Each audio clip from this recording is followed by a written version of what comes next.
¿Un argentino haciendo una cobertura de la Copa Oro? ¿What? Bueno, es posiblemente el inicio más informal que he hecho y me da un poco de vergüenza, pero hola, soy la estrella del potrero y voy a hacer la cobertura completa de toda la competición más importante del continente norte y centroamericano. Hoy vamos a hablar del partido inaugural de la Copa Oro, donde México ganó 3-2 contra República Dominicana. Vamos a hablar de todo lo que dejó el partido, vamos a hablar de qué significa esto para el grupo A y bueno, simplemente esta cobertura. Si te interesa la Copa Oro o si te interesa escuchar este video y después darte cuenta si querés escuchar mis próximas opiniones sobre esta competencia, bueno, quédate porque vamos a hablar de toda esta competencia, día por día. Así que, sin más preámbulos, comenzamos con un partidazo que desde el minuto 44 hasta el 70 aproximadamente tuvo 5 goles. Pero qué lindo, lindo partido, Porta. Estos partidos son importantes para México. Por un lado porque México siempre está muy obligado en estas competiciones. Y como es un país muy futbolero, evidentemente la presión que tiene de parte de los medios y de su propia gente es muy grande. Tiene que rendir, además de ganar. Pero principalmente tiene que ganar. Y como esta vez no tiene eliminatorias, es como su única prueba verdaderamente antes del Mundial. Así que vamos a ver cómo México se adapta a los diferentes rivales y cómo juega. Y si bien no van a existir rivales de tanto nivel como los que puedan encontrarse en el Mundial, tampoco van a ser de un nivel tan bajo. De hecho, ya hoy Dominicana demostró que el nivel de CONCACAF es un nivel mucho más alto de lo que se suele esperar. Y no digo para mí, a mí no me sorprendió, pero me imagino que hay un pensamiento general de que esta copa no es muy potente ni que tiene un volumen de nivel muy alto. Dominicana, fíjense esto, de que ya quedó eliminada del Mundial. Si bien es una selección que está en bastante progreso y tiene jugadores diferentes que están en ligas interesantes, así todo ya quedó eliminada, antes de la última fase. Quedó eliminada en la fase 2 porque le tocó un grupo muy complicado debido a que tiene un mal ranking FIFA.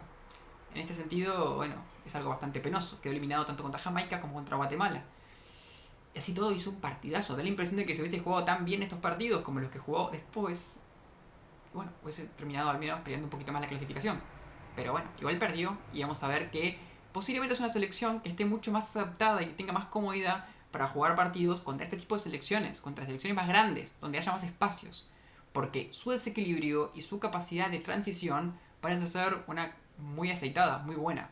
México fue superior, se vio superior y además en el desarrollo del partido, a lo largo de casi todo el partido, fue mejor. Además tuvo buenas decisiones tácticas y considero que la victoria es justa. Inclusive te podría decir que el resultado es demasiado corto. Para mí no es que era para goleada, pero al menos 2 goles de diferencia hubiese sido la diferencia más adecuada para reflejar el desarrollo del partido. Pero es una victoria merecida y justa. Ahora sí nos metemos de lleno. México jugó como tienen que jugar las selecciones que se saben superiores y que de hecho son superiores, con paciencia. Tuvo un juego que intentó tener ese típico modelo establecido de que si tocas la pelota y la movés con seguridad y te vas adelantando poco a poco, tarde o temprano va a aparecer un espacio, tarde o temprano va a aparecer un pase, un desmarque, una pared. Y de hecho, el primer tiempo le costó encontrar esos espacios, pero era notorio que su manejo de pelota, si bien era un poco pasivo y horizontal, tenía un sentido. Encontraba combinaciones por banda, por ejemplo, entre Gallardo y Pineda por izquierda, encontraba conducciones interesantes, por ejemplo, de parte de Alvarado, había retrocesos, más que nada, de Santi Jiménez que aportaban como pivot para que el juego fluya más rápido, había una intención y también habían chances claras de gol. Hubo una tajada bastante buena del arquero, Valdés de Dominicana, hubo una pelota salvada de la línea por Mayón de Dominicana. México no era un equipo aplastante, pero era un equipo paciente y que producía fútbol y fútbol ofensivo. El primer tiempo, durante mucho tiempo, tenía el partido bajo control, pero Dominicana mostraba ciertas pinceladas con algunos nombres que para mí tuvieron partidos muy pero muy interesantes. Por un lado, para mí la clave del equipo fue López, el número 14 mediocampista, que tuvo una gran distribución, también tuvo bastantes recuperaciones y se manejó con mucha soltura. Esto lo que permitía, esta soltura me refiero, es muchas veces asistir o habilitar a los jugadores que sí se mostraron más rutilantes. Principalmente González, el número 19 de pelo afro, que tuvo un partido muy bueno. De hecho, metió un golazo en el segundo tiempo, increíble. Pero se mostró muy bueno desequilibrando con sus gambetas principalmente, superando a Gallardo, a Lira, hasta alguna vez a Reyes, uno de los centrales del equipo mexicano. De esta forma, Dominicana no tenía chances claras de gol, pero sí tenía unos pelotazos o unas transiciones interesantes que quizás al final terminaban resolviendo bien los centrales de México o los propios delanteros de Dominicana no aprovechaban bien, porque definían mal, porque quedaban muy malos en cuanto al ángulo de tiro. Digamos que la generación tenía lógica, había buenos desmarques, había ciertos buenos pases, pero las jugadas tenían ciertas fallas, como en la dirección del pase, o por ejemplo en los controles, que hacían que no terminen siendo tan buenas. Lógico por un equipo que no es tan bueno, pero que igual creo que se vio bastante bueno para ser un equipo que no intente las 12 mejores equipos de CONCACAF en las eliminatorias. 12. O sea, hasta Bermuda clasificó a la siguiente instancia, pero bueno, como ya dijimos, tuvo la mala suerte dominicana de que justamente fue el único grupo en el que se quedó eliminado una selección así de buena, por decir algo. México logró ponerse en ventaja a través de la pelota parada, a través de Edson Álvarez, que por cierto hasta tenía un primer tiempo muy bueno. De hecho, era el único jugador del mediocampo que intentaba algunas cosas más interesantes. De hecho, hubo una jugada buena que genera él con un pase en profundidad a través de un desmarque de Alvarado, pero por lo general las decisiones que toma Edson son excelentes. Son muy buenos pases, buenos cambios de frente, buenas también hasta recuperaciones. De esta forma, tanto el número 5 o el mediocampista más importante de cada equipo tenía buenos partidos y no se chocaban tanto. De hecho, eso pasa un poco porque Edson estaba un poco más para la izquierda y también dentro de su campo para la izquierda López, entonces a cierto punto no tenían tantos duelos, no se ganaron tanto entre sí, o al menos se ganaron de forma pareja para ambos para que ninguno quede tan retratado. Después del primer gol era obvio que México iba a tener mucho más espacios y de hecho los tuvo. Consigue el segundo con una jugada donde hace una muy buena triangulación de pelota, una jugada que arranca con un cambio de frente, después tiene un pase hacia el medio muy bueno, una asistencia muy precisa de Santi Jiménez y una definición entre las piernas de Raúl Jiménez, la dupla de Jiménez que tenía México. Y bueno, parecía que el partido iba a ser bastante abultado a partir de ese punto, porque México ya estaba empezando a acelerar mucho más, Dominicana estaba más apurado, había perdido orden y por ende, bueno, yo pensé que a partir de ahí sería una goleada. Pero apareció González, que tuvo una jugada magnífica, empezando por izquierda, donde después de sacar su nivel de cima, tuvo un remate excelente que venció a Malagón, que bueno, se le clavó al lado del palo. Ese gol rompió un poco con la dinámica del partido y a partir de ahí fue todo más caótico. Si bien hasta ese punto México no es que tenía un partido perfecto, sí para mí tenía mucho el control del partido. Pero a partir de ahí lo perdió completamente y el partido para mí entró en un terreno medio caótico, medio desordenado, que obviamente beneficiaba más a Dominicana. Que en el segundo tiempo, si bien le meten 2 goles, así todo para mí mejoró mucho. Al menos en el trámite del partido siento que estuvo mucho más en juego. Cuando en el primero el control tenía México y estaba cómodo con ese control y tenía ocasiones de gol, después en el segundo tiempo, si México tenía la ventaja del gol, Dominicana jugaba con menos presión, tenía mejores ocasiones y más ocasiones que antes. Así todo, automáticamente que vienen el 1-2, meten el 3-1 de nuevo de pelota parada, esta vez con una carambola, pero nuevamente ganando de arriba Edson Álvarez. El partido que viene Dominicana en las eliminatorias había perdido 4-2 contra Guatemala. Aparentemente su fuerte no es la defensa y es raro porque tiene buenos defensores. De hecho, Pujol, que juega en el Real Madrid Castilla, tuvo un partido interesante, tuvo buenas anticipaciones y también tuvo buenas acciones, digamos, creativas o más de tener la pelota en el pie. Pero bueno, curiosamente de la defensa, más que nada de las pelotas paradas, este partido se vio muy retratado. Además México con algunos pases en cierto punto terminó mostrando las debilidades en cuanto a, por ejemplo, cómo cuidaban los desmarques del rival, cómo marcaban ciertos lugares más que nada por las bandas y también cómo se quedaban muy abiertos por el medio. Dominicana tiene un ataque interesante, con muchos jugadores veloces y así todo no le alcanza porque en su defensa, bueno, con 2 pelotas paradas metieron 2 goles, que si bien el segundo es un poco de mala suerte porque le rebota a Montes, bueno, de todas formas sí, se vio el primer cabezazo muy libre Edson. Yo pensé que ahí nuevamente iba a venirse la goleada, pero no. Justamente, como dije, el primer gol de González desequilibró el partido. Y tuvo otra oportunidad en la que a través de un primer pelotazo largo, después de que Morschel controle y asista a Ascona mete un golazo. Medio parecido al de Lozano contra Alemania del 2018. Así, encarando desde la izquierda hacia la derecha y rematando el primer palo. Lindo gol, 3-2. El partido se prendía fuego, pero bueno, ahí se apagó porque no hubo más goles. México me parece que entendió que ese tramo del partido no era bueno, pese a que había metido un gol, porque le habían metido obviamente 2 goles. Y creo que ahí empezó a hacer algo que fue una decisión muy inteligente, que fue jugar más lento. adelantarse menos, ser más defensivo. Digamos que en cierto punto fue una decisión que tiene mucho que ver con no subestimar al rival.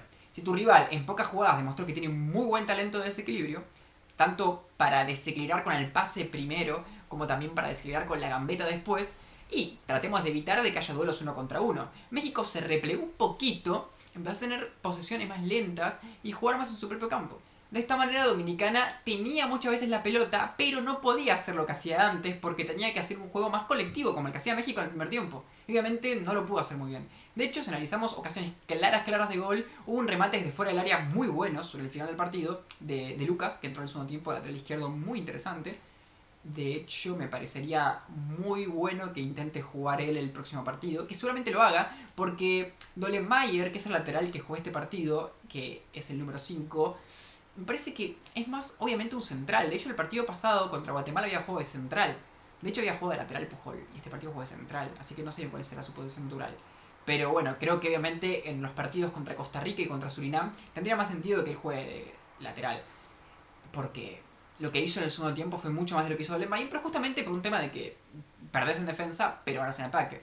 Y ganó en ataque porque ese remate fue excelente. De hecho, Malagón tuvo esa tapada, fue excelente, fue muy buena, se le metía al lado del palo. Pero más allá de algunos ciclos interesantes y de que Guatemala ya estoy, que Dominicana tuvo posesión o tuvo intención, aproximación, juego en campo rival, era notoria la diferencia. Durante el tramo del partido previo a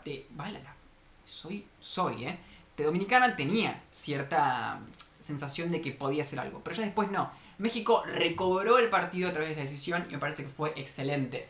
Yo imagino que los mexicanos nunca van a estar conformes con un 3-2 contra Guatemala porque recibiste 2 goles, porque no goleaste, pero a mí me gustó el partido de México. Creo que solucionó bien los problemas que tuvo buenos rendimientos individuales, tuvo un buen tramo del primer tiempo donde dominó muy bien y con buenas intenciones, y la verdad es que Dominicana me parece una selección no tan débil como para decir, bueno, tenés que golearla sí o sí.